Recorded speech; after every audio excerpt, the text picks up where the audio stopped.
డీసీసీకి ఎప్పుడైతే సంఘటన సృజన్ అభియాన్ అని రాహుల్ గాంధీ గారు కాంగ్రెస్లో ఒక కొత్త విధంగా డీసీసీని ఎంచుకోవడం కోసం ఒక ప్రాసెస్ని స్టార్ట్ చేశారు. ఒక ఏఐసీసీ అబ్జర్వర్ ఒక డిస్ట్రిక్ట్కి వచ్చి అక్కడ ఉన్న పార్టీ క్యాడర్తో, అక్కడ ఉన్న సోషల్ యాక్టివిస్ట్తో, అక్కడ ఉన్న అందరితో మాట్లాడి ఒక మంచి డీసీసీ ప్రెసిడెంట్ని సెలెక్ట్ చేయడం ప్రాసెస్నే సంఘటన సృజన్ అభియాన్. ఈ ప్రాసెస్లో నేను కూడా అప్లై చేశాను. వాళ్ళు నా education background BTech electronics plus LLB, ఆ తర్వాత నేను చేసిన సోషల్ అప్లికేషన్స్, నేను కాంగ్రెస్ పార్టీకి గత 6 సంవత్సరాల నుంచి చేసిన సాఫ్ట్వేర్ అప్లికేషన్స్ అన్నీ చూసి నేను ఆ పదవికి న్యాయం చేయగలను అని వాళ్ళకి నమ్మకం కలిగింది.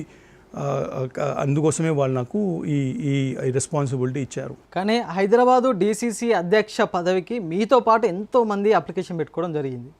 వాళ్ళందరినీ కాదని మీకు మాత్రమే పదవి ఇవ్వడానికి గల కారణాలు ఏంటి?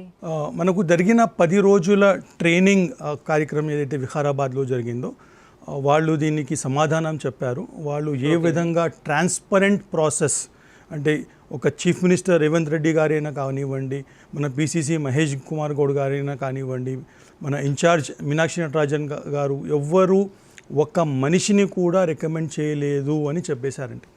ఏసీసీ అబ్జర్వర్స్కి ఒక పెద్ద అప్లికేషన్ తయారు చేసి ఇచ్చారు. ఆ అప్లికేషన్లో వారు ప్రతి అభ్యర్థి ఎవరైతే అప్లై చేసుకున్నారో వాళ్ళ స్ట్రెంగ్త్స్, వాళ్ళ వీక్నెస్, వాళ్ళతో మాట్లాడి వాళ్ళతో ఒక ఇంటర్వ్యూ చేసి వాళ్ళు ఎవరైతే ఆ పదవికి బెస్ట్ అనుకుంటారో ఆ విధంగా వాళ్ళు ప్రిఫరెన్సెస్ ఇచ్చి మళ్ళీ ఈ అబ్జర్వర్ పోయి కేసీ వేణుగోపాల్ గారి దగ్గర, జనరల్ సెక్రటరీ ఆర్గనైజేషన్స్ ప్లస్ అందరి ముందర ఎందుకు ఈ ఫలానా క్యాండిడేట్ని మాత్రమే సెలెక్ట్ చేసుకున్నామని అని వాళ్ళు చెప్తే దాని మీద వాళ్ళు డిస్కషన్స్ చేసి ఫైనల్గా రాహుల్ గాంధీ గారు సెలెక్ట్ చేస్తే అయ్యాము. సో అంటే అప్లై చేసిన వాళ్ళు మాకంటే తక్కువ అని నేను చెప్పడం లేదు. వాళ్ళు ఆ పదవికి అక్కడ ఉన్న లోకల్ సిచ్యువేషన్స్ని బట్టి ఎవరైతే బాగా న్యాయం చేయగలరో అని నమ్మకం వాళ్ళకు కలిగిందో వాళ్ళని ఆ పదవి ఇచ్చినారని నేను అనుకుంటున్నాను. సో వాళ్ళకి చెప్పేశారు, you have earn this position, nobody has given this position as a favour.